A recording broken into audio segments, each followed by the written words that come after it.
જય શ્રી કૃષ્ણ, જય માતાજી. કેમ છો બધા? મજામાં? તો સ્વાગત છે તમારા બધાનું આજના એક નવા વિડીયોમાં. અને અત્યારે ઘડિયાળમાં 6:30 થવા આવ્યા છે. કેમ મીસુબેન? અને મોડો વ્લોગ ચાલુ કરી દીધો છે અમે 6:30 વાગે, કેમ કે હમણાં અમે બહુ ઓછા ફ્રી થાય છીએ અને અમારા વિડીયો એમ કે આડાવડા આવે છે કે આજનો વિડીયો હોય ને તો 2-3 દિવસ પછી આવે છે, કેમ કે અમે ફ્રી થતા નથી ને હમણાં વિડીયો બહુ ઓછા આવે છે. કેમ બેન? હા,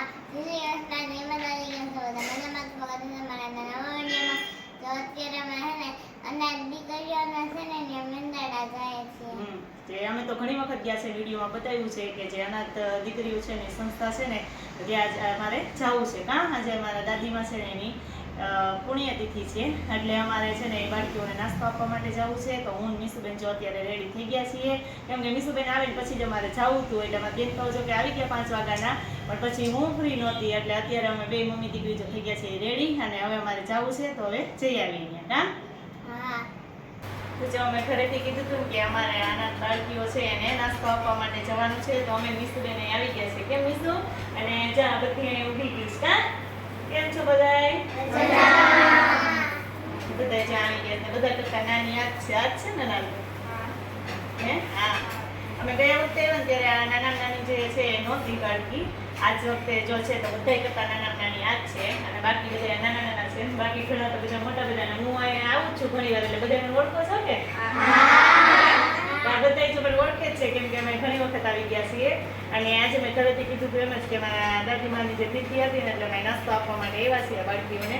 તો આમને બધાને મળી મજા આવી કે? અમને એના મિસને આવું બહુ ગમે, એટલે અમે ઘણી વખત આવીએ છીએ કે આ બધાને મળીને બહુ મજા આવે. કામ તો હે તો બેન બોલ કે આ બધાને જોઈને મારા મિસુબેને શરમાઈ ગયા, એટલે કે બોલતા નથી. કા બોલતો કરે કે હે? અહીંયા જો મેં કિચનમાં આવી ગયા છે ને, બે જો પાપડ શેકે છે. જય શ્રી કૃષ્ણ. હા, જોઈ બાકી બધું જમવાનું બની ગયું છે. જો અહીંયા મોટી દીકરીઓ છે ને એ બધું જમવામાં હેલ્પ કરવા લાગે. કા અને જો અહીંયા શું બનાવ્યું છે? જય શ્રી કૃષ્ણ. પૂરણપૂરી બનાવીશ. કા તો મસ્ત જમવાનું છે બધું છે ને હે. અને અહીંયા જો બધું આ શાક છે, પછી અહીંયા દાળ છે કે હા કઢી બનાવી છે. કઢી, ભાત, શાક, પૂરણપૂરી અને એવું બધું જો બનાવ્યું છે. કા તો જો અમે આ સંસ્થામાં આવ્યા તો અમને ખૂબ મજા આવી. અને આ લોકોનો અત્યારે તો જો સારી વ્યવસ્થા છે આ બાળકીઓને રહેવા માટે, પણ જગ્યાનો થોડોક અભાવ છે, એટલે કે નાની પડે છે. તો મોટી જગ્યા છે ને મહિલા વૃદ્ધાશ્રમ અને બાળકીઓની અનાથ આશ્રમ બે જોઈન્ટમાં બનાવવાનું છે અહીંયા બાયપાસ ચોકડી ઉપર. તો એ જો અનાથ આશ્રમ જે બને છે ને એમાં કોઈને પણ સહાય કરવી હોય ને, તમે જે ફૂલની તો ફૂલની બાકી કોઈ પણ રીતે સહાય કરી શકો છો. તો જરૂર મદદ કરજો. કોઈને સિમેન્ટ, કાકરી કેવી રીતે કંઈ આપવું હોય, કેવી રીતે કે એમાં કોઈ પણ રીતે મદદરૂપ થાજો તો જરૂર એના કોન્ટેક્ટ નંબર આપી દઈશ. એવું હોય તો તમે કોન્ટેક્ટ કરી અને મદદરૂપ થઈ શકો. જો અમે ઉપર આવી ગયા છે ને, તો અમને બતાવે છે કે મારા જો દીદી હું તમને બતાવું મારા કપડાં હું ક્યાં રાખું છું ને એમ. કા હે તાર નામ શું છે? હા, તો આ તારું ખાનું છે હે? તો ક્યાં તાર કપડાં રાખે છે મને બતાવી તો. ઠીક, તે તારા કપડાં ત્યાં ગોઠવી દીધા, પછી ઉપર બીજા દીદીને તારું છે. ઠીક, બધાના અલગ અલગ ખાના છે એમ. તો એને હું ઉપર આવીને તરત મને કેવું મારું ખાનું બતાવું ને મારા કપડાં બતાવું જ તમને. કા તારું ખાનું બતાવીશું. મસ્ત છે હો તારું ખાનું, સરસ બધું ગોઠવેલું છે હો. તું જ ગોઠવી દે કે બધું? ઠીક, મોટા દીદી બધું ગોઠવી દે. હવે અમે ઉપર 3જા માળે આવી ગયા છે. કા અહીંયા એને રમવાનું છે, એનું ગાર્ડન છે. કા તને ઉપર મજા આવે કે બહુ? ઉપર બહુ મજા આવે. હા, ચા એક છે ને મારા જેવી વાતુડી છે. કા છો ને વાતુડી?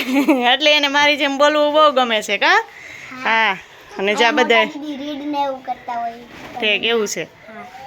અને જા આ છે ચાંદની. જય શ્રી કૃષ્ણ. ઈ મારા ગામની છે. કા હા, મારા પપ્પાના ગામની છે, એટલે અમારા અહીંયા નહીં ખડિયાની છે. અને હું ગયા વખતે આવીને ત્યારે અહીંયા હતી, અને આજે પણ જોઈ અહીંયા છે. અને અહીં મજા આવે છે ને ચાંદની? હે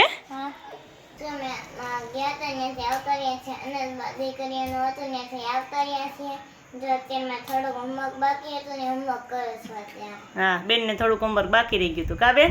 હે એટલે આવીને તો જો જમી લીધું, જમી અને હવે મારા બેન છે ને હોમવર્ક કરવા બેસી ગયા છે. તો કેટલુંક બાકી છે બેન? 3 ઘડિયા બાકી. હજી 3 ઘડિયા બાકી છે બેન ને. 24 ને 25 ના. હા ચાલો ઝડપથી હવે ઘડિયા લખી લે બેન કા. અને આ સાથે વિડીયો એન્ડ કરીએ છીએ. જો તમને અમારો વિડીયો ગમ્યો હોય તો લાઈક કરજો, શેર કરજો અને સબસ્ક્રાઇબ કરવાનું ભૂલતા નહીં. આવજો. Good night.